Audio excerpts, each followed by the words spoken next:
Hi everyone, this week we are looking at enzyme reactions and I'm going to use a couple of colors throughout our drawings here.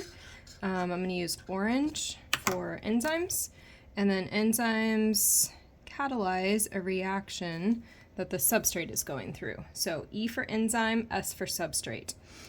So we're going to be looking at the enzyme catalase, and the substrate is going to be hydrogen peroxide. So follow these colors as we kind of go through here. So when we think about enzymes, remember that enzymes are proteins. So we see all the colorful ribbons and helices here. So this would be my enzyme. However, when we see a balanced equation for the reaction that's happening, the enzyme is just this, almost looks like a bystander. It's there to help, but it isn't a reactant, it's not a product, and it's not used up.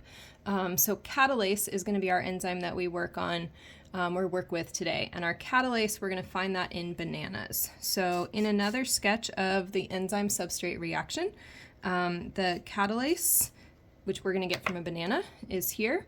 And then if we can think about our hydrogen peroxide, which is the substrate, in a chemical reaction, that's the thing we get excited about. Here's our reactant, okay? And so somewhere, I'm not sure exactly where, but somewhere in here that substrate comes in. It's teeny tiny compared to the size of the enzyme. And this would be, in our kind of cartoon drawing, our hydrogen peroxide. And so we're going to see that catalase is a very fast-acting reaction, or sorry, catalyst. It can go through up to 5 million peroxides every second. And that is important because peroxides are very reactive. So we don't want to keep something very reactive in our blood. And so as soon as those show up, catalase takes care of them. We have this enzyme in our blood, as you just heard me say. It's also in other organisms because they also don't want these very reactive peroxides around. So we're going to be looking at two questions today and thinking about what is the effect of pH on this catalase activity and what is the effect of temperature on catalase activity. And remember, both of these are enzymes, and enzymes are proteins. So we have learned a bit about denaturing or unfolding of proteins under various pH conditions and temperature conditions. So if you can remember, when you change the pH, you change the folding of a protein. And so if you suddenly deprotonate or protonate a lot of the side chains due to a change in pH, then your enzyme might start to unfold.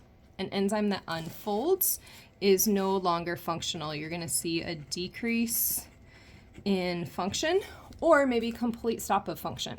In addition, we learned about temperature and temperature's effects on proteins. And so same thing, if you heat up an enzyme, that will start to cause it to denature, unfold, and possibly lose its function. If you keep a protein cold, you don't unfold it. It just doesn't move as, like, none of the reactions can happen as fast. So being hot can denature, but being cold cannot. So you want to keep those chemical principles in mind as you work through the experiment. So let's move on to some glimpses of what you're going to do in the experiment. Here's your chemicals, pretty straightforward.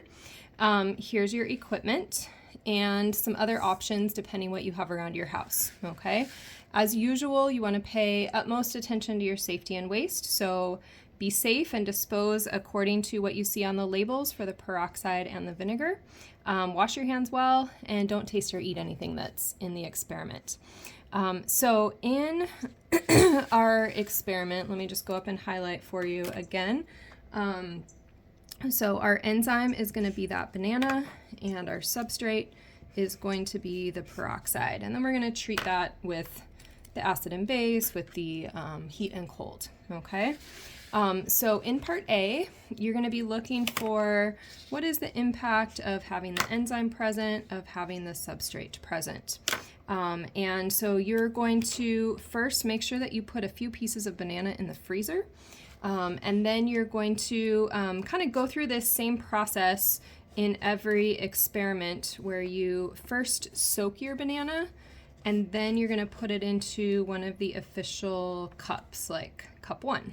Okay, so first you're always going to soak, and that'll be in water, in acid, and base, and then you'll put it into cup 1 or cup 2 or cup 3, and that's where the peroxide is going to be present. So read your procedure carefully. I highly recommend using cups for this experiment, as you can see here. But if you absolutely don't have cups, you can also do this on a dinner plate or any kind of plate. That's what I'm showing here. You'll just see bubbles kind of forming around your bananas if they form. But definitely use the cups if you can. So follow those directions carefully, and then your data is going to go over here in table 1.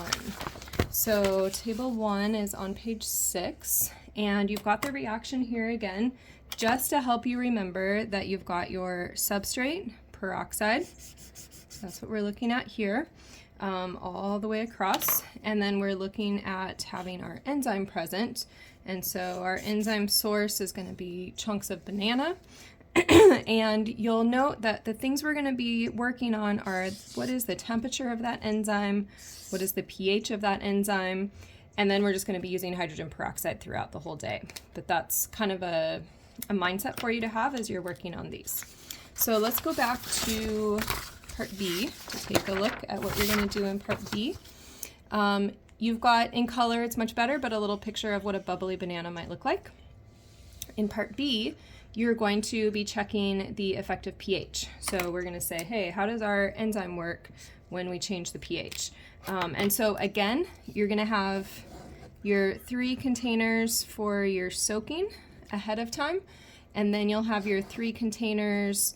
This is going to be cups 1, 2, 3, and that's your experiment.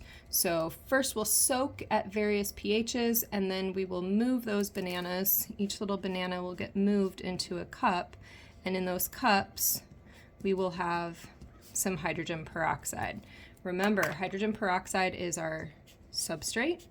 So once we combine our little banana chunks, which are our enzymes, with our substrate, then we're expecting to see a reaction, unless the pH or the temperature has changed something. Throughout this acid-base kind of treatment part, if you have pH paper left from a previous experiment, you can use that to confirm what your pHs are. Otherwise, there's some pH estimates in the procedure to let you know what you can write down. But there are colors here if you are using pH paper. Moving on to part C, you're going to look at the effective temperature. And so here you're going to have room temperature and hot water, and freezer is ideal, but if you don't have access to a freezer, you can just soak your banana in some ice water. So you're going to complete that. Again, same process. And then for part D, you'll look at the effect of some other variable, all different types of variables shown here. So changing up the type of acid, vinegar, diluting the acid, changing up how long you heat and cool it for, or even how long you observe it for. So you'll change something and record your results down in the data tables. As usual, you'll be turning in pictures and just taking a quick look again then. Table 1. We had looked at that already, and then you'll have some questions to answer as you go. Table 2. Now you'll be noticing that the changes are going to be happening in this pH of the enzyme, and estimates are totally fine here. So you can use the estimates provided in the procedure. You'll need to fill in this other information and give some good observations, okay? Part C, similar again. And finally, part D, you'll fill in whatever it is that you did, all right? So I hope you have some fun playing with bananas and bubbles, and I will look forward to reading your labs.